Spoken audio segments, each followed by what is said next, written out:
Por que Deus permitiu a poligamia na Bíblia? É uma questão complexa, mas acredita-se que reflete os contextos culturais e históricos da época em que foram escritos os textos bíblicos. A Bíblia é reconhecida como uma obra incrível e verdadeira por muitos crentes, que consideram suas escrituras como inspiradas por Deus, conforme 2 Timóteo 3:16 e 17, que diz que todas as escrituras são inspiradas por Deus e úteis para ensinar, repreender, corrigir e treinar na justiça, a fim de que o servo de Deus seja totalmente equipado para todo o bom trabalho.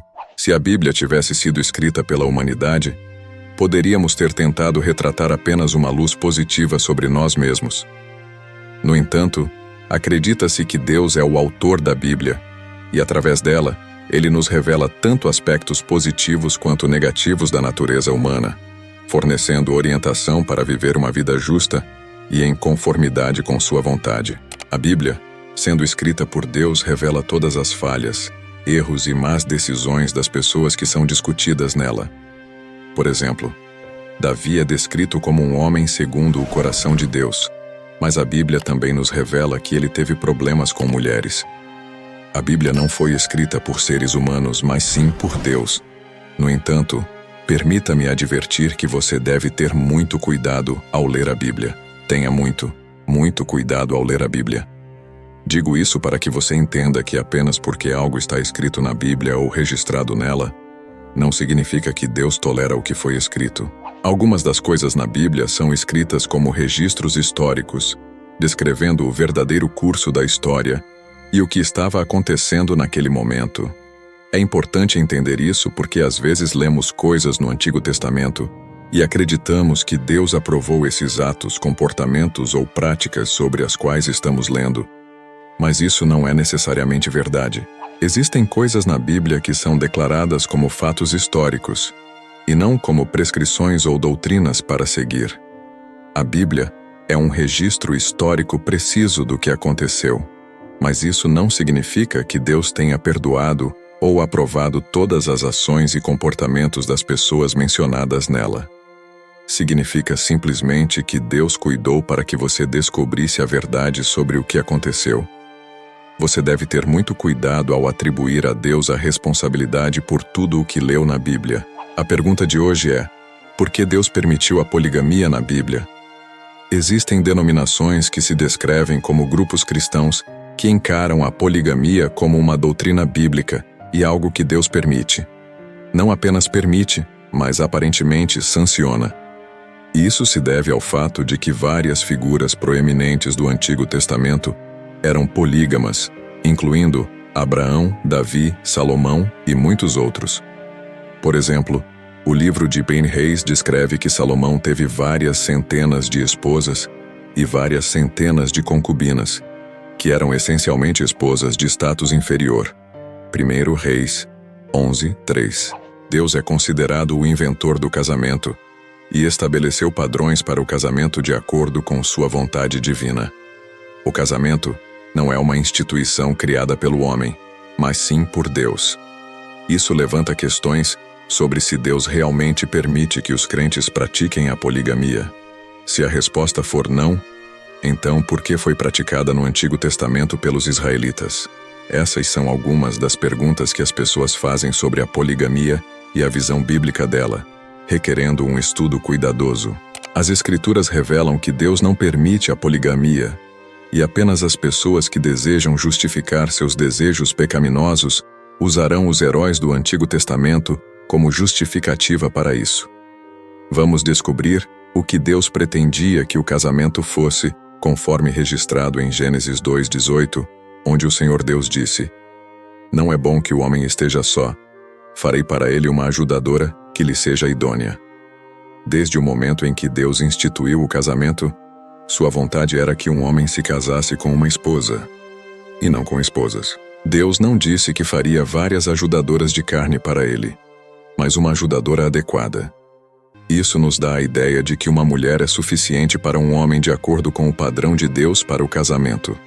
Se uma mulher não fosse suficiente para Adão, Deus teria criado 2 mulheres para ele, conforme registrado em Gênesis 1:27 e 28. onde Deus criou o homem à sua própria imagem. A imagem de Deus os criou. Homem e mulher os criou. Ele os abençoou e disse-lhes: Sejam fecundos e multipliquem-se, encham a terra e submetam-na. Dominem sobre os peixes do mar, sobre as aves do céu e sobre todos os animais que rastejam pela terra. Quando Deus instituiu o casamento, ele criou um homem e uma mulher. Ele não criou apenas um macho e uma fêmea. Ele também criou machos e fêmeas. Isso ocorreu porque o padrão de Deus era que um homem e uma mulher deveriam ser unidos em casamento. Não há em nenhum lugar das Escrituras onde Deus alguma vez ordenou que um homem se casasse com duas esposas. Em toda a Bíblia, descobrimos que os seres humanos estão em constante rebelião e desobediência aos mandamentos de Deus. E o casamento é uma daquelas áreas onde as pessoas desobedecem a Deus e ultrapassam seus limites. A maioria dos homens na Bíblia que praticavam a poligamia eram reis e líderes do povo. As pessoas comuns geralmente tinham apenas uma esposa. Normalmente, apenas os reis podiam sustentar mais de uma esposa. Além disso, outra razão foi que a maioria dos reis do Antigo Testamento desobedeceu à ordem de Deus de não se casarem com esposas de nações estrangeiras, além de Israel. Esses reis se casaram com princesas de outras nações para estabelecer alianças com outros reis, visando obter apoio desses reis quando enfrentassem ataques inimigos. Lembre-se de que a Bíblia revela uma representação precisa da história e do que aconteceu. Ela realmente nos mostra os efeitos negativos do casamento fora da vontade pretendida por Deus para o casamento. Ao examinar a vida dos homens na Bíblia, especialmente no Antigo Testamento que praticaram a poligamia, fica claro que suas experiências e casamentos não refletem a intenção original de Deus para o casamento. Primeiro, considere. Abraão tomou Agar, serva de Sara, e dela teve um filho, Ismael. No entanto, isso trouxe uma distorção ao plano de Deus para Abraão. Deus nunca apoiou isso, pois ele não estabeleceu a poligamia, e essa foi a razão pela qual ele nunca apoiou o que Abraão fez. Davi, considerado um homem segundo o coração de Deus, teve muitas esposas, mas ele ainda foi além ao cometer adultério com Batseba, a esposa de Urias. Quando Deus enviou o profeta Natã para confrontar Davi, a parábola do profeta mostrou que se um homem não está satisfeito com uma esposa, ele nunca ficará satisfeito. Davi teve muitas esposas, mas cometer adultério e assassinato apenas para ter a esposa de outro homem mostra que muitas esposas não o satisfizeram. A poligamia de forma alguma satisfaz os desejos luxuriosos de uma pessoa. Esses desejos nunca serão satisfeitos, pois a luxúria sempre buscará mais profundamente e procurará por algo novo. Mesmo que Salomão tenha tido 700 esposas e 300 concubinas, isso não o satisfez. Salomão era conhecido por sua sabedoria, mas mesmo assim, Salomão falhou nesta área de sua vida. Embora suas palavras fossem sábias, suas ações e estilo de vida eram tolos, e isso não é incomum para muitas pessoas de nossa época.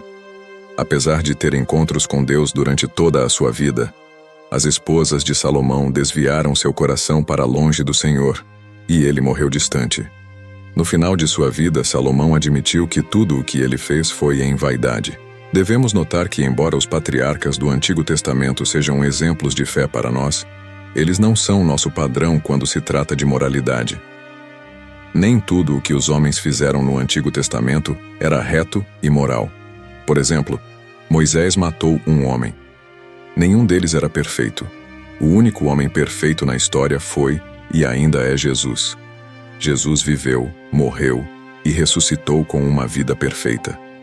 Os homens do Antigo Testamento eram homens de fé, mas isso não significa que eles eram homens de moralidade perfeita. O fato de algo estar escrito na Bíblia não significa que Deus tenha apoiado ou tolerado certas falhas na vida das pessoas que lá estão descritas. Essas falhas não devem ser imitadas. No Novo Testamento, Paulo instruiu que qualquer um que seja um líder na casa de Deus deve ser o marido de uma só esposa. 1 Timóteo 3:2. Um bispo deve ser irrepreensível, marido de uma só esposa, vigilante, sóbrio, de bom comportamento, dado à hospitalidade e apto para ensinar. 1 Timóteo 3:2. E os diáconos devem ser maridos de uma só esposa, governando bem seus filhos e suas próprias casas. Tito 1:6. A vida daqueles que praticaram a poligamia na Bíblia nos oferece importantes lições e exorta à cautela. A Bíblia nos revela que esse estilo de vida está longe de ser ideal por muitas razões. Uma delas é o conflito entre parceiros, que pode levar ao desgosto e à solidão. O casamento entre um homem e uma mulher já é complicado o suficiente, pois envolve lidar com dois indivíduos completamente diferentes, cada um com sua própria educação, experiências de vida, os métodos de pensamento e os caminhos para chegar a conclusões. São todos aspectos que influenciam a complexidade de um casamento. Um casamento envolvendo apenas dois indivíduos já é bastante complexo. Agora, imagine como se torna ainda mais complicado com uma terceira, quarta ou quinta pessoa envolvida. A Bíblia é clara. Um homem deve ter uma esposa e uma mulher deve ter um marido. Dentro desse casamento, a fidelidade é fundamental. Encorajo você a permanecer fiel em seu casamento. Se você acredita estar acima de cair em tentação, tome cuidado, pois a Bíblia adverte em 1 Coríntios 10:12. Aquele, pois, que pensa estar em pé, vigia para que não caia. Faça um esforço consciente para permanecer fiel ao seu cônjuge. O desígnio de Deus para o casamento é que um homem se una a uma esposa enquanto ambos viverem. Isso ocorre porque o casamento foi projetado por Deus para ser uma representação física da unidade que existe entre Cristo e a Igreja, sendo a Igreja a noiva de Cristo. Efésios 5:31-32. Por isso deixará o homem seu pai e sua mãe, e se unirá à sua mulher, e serão os dois uma só carne. Grande é este mistério, mas eu falo em referência a Cristo e à Igreja. Ao falar sobre Cristo e a Igreja, devemos esclarecer que não somos noivas de Cristo individualmente, mas sim a noiva coletiva de Cristo. Estamos todos unidos como um só, formando o corpo de Cristo. De acordo com o padrão de Deus para o casamento, são dois indivíduos que são chamados a se unir e se tornarem um. Quando 3 ou mais pessoas estão envolvidas em um casamento, o padrão de Deus é violado. Deus os abençoe.